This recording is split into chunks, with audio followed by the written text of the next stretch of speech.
The title of my talk today is The Evolution of God. You might think to yourself right off the bat that, well, God's constant. God doesn't evolve. God simply is. And in one respect, you'd be correct. I want to tell you a story that you may have heard from me before, but I think it's very apropos for this particular talk. It goes back to the time over 50 years ago when I was 19 years old. And I was a freshman in college taking a class called Humanities. Humanities was a wonderful class because it actually offered to us something besides all the structure that we had gotten throughout high school and all the way up until we entered our time in college. Humanities offered us a time to be exposed to other ways of thinking, other viewpoints from other parts of the world. And for me, growing up in a little small town in Oklahoma, it was really an eye-opener because I was under the impression that everyone thought and acted and had the same opinions and beliefs that I did. So it was quite amazing to find out that there were so many different opinions. One day, somewhere in the middle of the semester, we'd all gotten to know one another pretty well in the class, and we knew what each personality was like. And the guy who was sort of the smarty pants in the class held up his hand during a discussion about God and God's place in the world and how God is viewed by other religions and by different peoples in the world. Now, up to this time, I'd always had just one view, one simple view of God and what God's place was in my life and in the life I thought of everyone. Well, Mr. Smarty Pants, he was actually kind of a close friend of mine. Gee, I wonder why. So he held up his hand, was called on, and he said, "Professor, let me ask you this." He said with sort of a smug look on his face. "I'd like to know the answer to this. Did God create man or did man create God?" Just about that same look on his face that I have right now.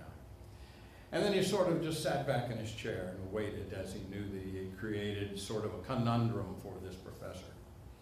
The professor said, "You know, that's really, really a good question. Very good. You know, I'm not going to answer it right now, but tomorrow's my day off, and if anybody wants to come to my office, I will give them my answer to that." The bell rang. Class dismissed. Well, I thought about that all night. I thought about it, and I thought, gee, you know, what other kind of answer can you give? Obviously, there's only one answer. God created man. This man created God? Why, the whole idea behind that man created God is that there is no real God. That anybody that says that, I'm having a little difficulty here. Anyone that let me see if I get this tight. Anyone that's saying that is reaching, I think I'm just about done with this for the day. Okay, anybody that says that obviously has reached a conclusion that there is no real God and that God is simply a construct of our imaginations and the machinations of our minds. Sorry. Just give it up. We'll just end that. We can hear you. Yeah, I project pretty well. So, and that's cool there too. Yeah, I could pick up one, but I think I'm okay. So obviously there's only one answer. So I thought, well, this is really just a silly thing to do, but I'm going to show up at noon and go over and see what the professor has written or what he has to say. I got there, and there were people that were leaving, because I wasn't the first one there, and they were leaving, and some of them had a smile on their face, some of them had a frown on their face, some of them were sort of scratching their head, some of them were just shaking their head like, oh, wow. And some had sort of a look of shock and amazement on their faces. So I walked up to the door, and as I started to go in, I noticed there was a little 3x5 note card pinned to the door. And the professor wasn't there. It was his day off. He didn't come in. Pinned to the door was one word on that card. Remember the question? Did God create man? Alan's shaking his head no. Did God create man, or did man create God? The answer on the card was one word. Yes.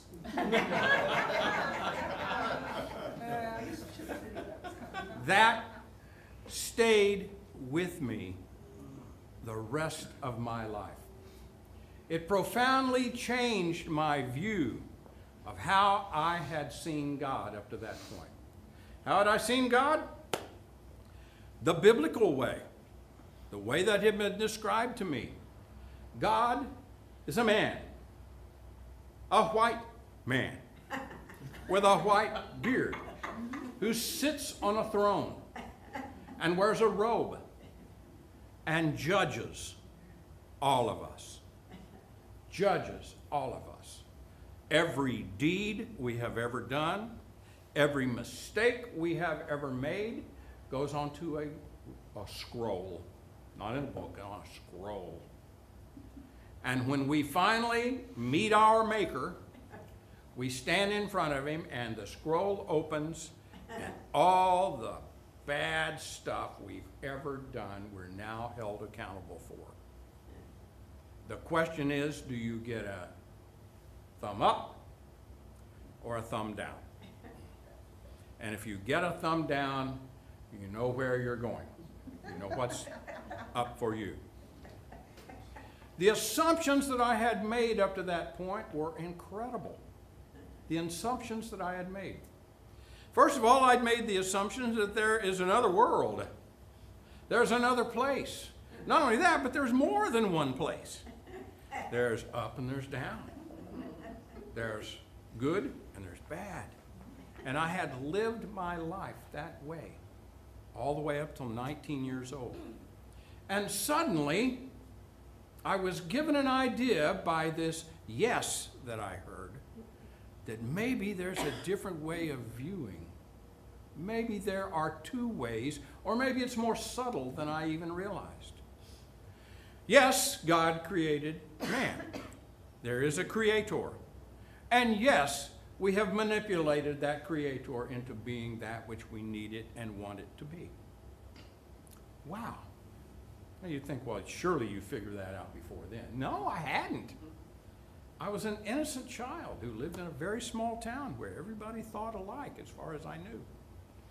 Or if you didn't think like that, you didn't tell anybody openly how you felt and thought.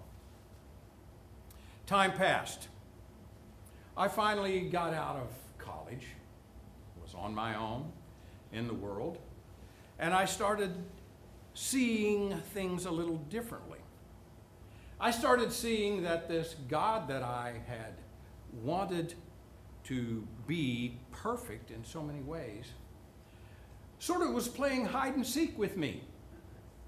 All the things that I thought I'd be punished for that I was now doing in life, nothing happened. There was no punishment. Nothing was going on. Now, I must say that if I was driving to some place that I really needed to be there on time and I had a flat along the way, my mind would conjure up a reason why God was punishing me. It would remember something that I had done, said, or thought that was out of line with that which I knew to be goodness. And I would immediately say to myself, oh, now I see why I had this flat. Now I see why I'm late for this. Now I see why my good time is being interfered with. It's because of that bad thing that I did. And I never got it for a long time that I was creating all of this all by myself. It was many years later before I finally found something called unity, which told me that the God that I had been enamored with and in awe of and absolutely feared and hated and loved and all of this push-pull that was going on within me was something that I had made up. It was part of the God that man had created. And this time I got to be the man that was doing this creating. But did that mean that God no longer existed? Well, for me, being in my black and white mindset that I was in at the time until I came to unity, I believed that was the way things were. It was all or nothing. It was either I believed in this one particular God and this way of viewing God, or I believed in nothing. So I went through many years of just believing in sort of an agnostic viewpoint. I wasn't against God, but I just didn't understand. I didn't understand God. Finally, unity came around. By now, I'm in my late 30s. Unity tells me a different way to view something that I had never, ever, ever thought of before. I was reading a book by Unity called Alternatives, and in that book, in Alternatives, it states this: did it ever occur to you that God really does have nothing but love for you? Did it ever occur to you that all of the things that you feel like you are being punished for, like the flat I had or the whatever it might be, or the lost wallet or whatever it might be, that you're not being punished for those things, you're being punished by them? Now that made me stop and think. I'm not being punished for them by God, but somehow I'm being punished by them. How? I'm doing the punishing. I'm the one who sets up those links between these things and says, oh, I'm being punished for what I did before. No, the very thinking, that type of thinking gets me into a place where I am being punished by the things that I do that are accidental or selectively chosen by me to be the thing that I think is the most important thing for me to be doing. The selfish things that I did in my life, in other words. But finally, I reached a point where I had studied enough about unity that I realized that I was a co-creator in my life, which meant I had an incredible amount of responsibility. And I started going back to those scriptures that I had read, going back to the very beginning and understanding what is meant by eating of the fruit of the tree of good and evil. And when it's done, God says, now he has become as one of us, knowing the difference between right and wrong. And where Jesus states later on, do not the scriptures say to you, you are gods? Oh, I thought somebody else had made that up and was putting blasphemous words in Jesus' mouth for a long time. But suddenly I realized what it was stating to me. You're co-creators. You have the ability to create your life based on the limited amount of knowledge you have. If you want to expand that knowledge, surrender it to a power greater than yourself. And when you do, then suddenly you will be led into paths that are actually helpful to you, even if at the time it seems illogical. That required certain things that I didn't understand very well either. Faith. Faith to just carry on into that realm of goodness, even though I didn't understand it. But being able to worship, love, and understand and be a communing partner with a God that has no other will for me but absolute love. Wow, that was new. That was something I hadn't expected to find out. So now I ask you this question. During all this time that all of these things were happening for me, and I'm hoping that as you hear my story, you say, yeah, me too. That happened to me. Maybe a little different way, maybe at a different time in my life, but it happened the same way. I ask you the same question. So did God create us? Did we create God? Did God evolve during the time? Or did I evolve? Did God evolve or did I evolve? And the answer again is yes. God evolved. How can God that is constant evolve? God evolves because my consciousness is awakened. As I evolve, my consciousness of what God is evolves. Therefore, the labels that I have put on God disappear, and new labels are formed. Now, when I was in ministerial school, now at this time I'm not 37 anymore, I'm 47. When I was in ministerial school, one of the great things that they did for all of us was try, without much effort, to destroy, shatter, replace our belief in God. This became one of the things that Unity did for us. At the time, it didn't feel like it. It felt like we had been filleted and displayed to the entire world. It felt like we were just open and vulnerable, painfully so. Because all of the things that we had believed up to that point, we had gotten not necessarily from the Bible, but we'd gotten them now from Unity books. And when somebody had a question for us, what is God? We could state, God is principle. God is truth. God is love.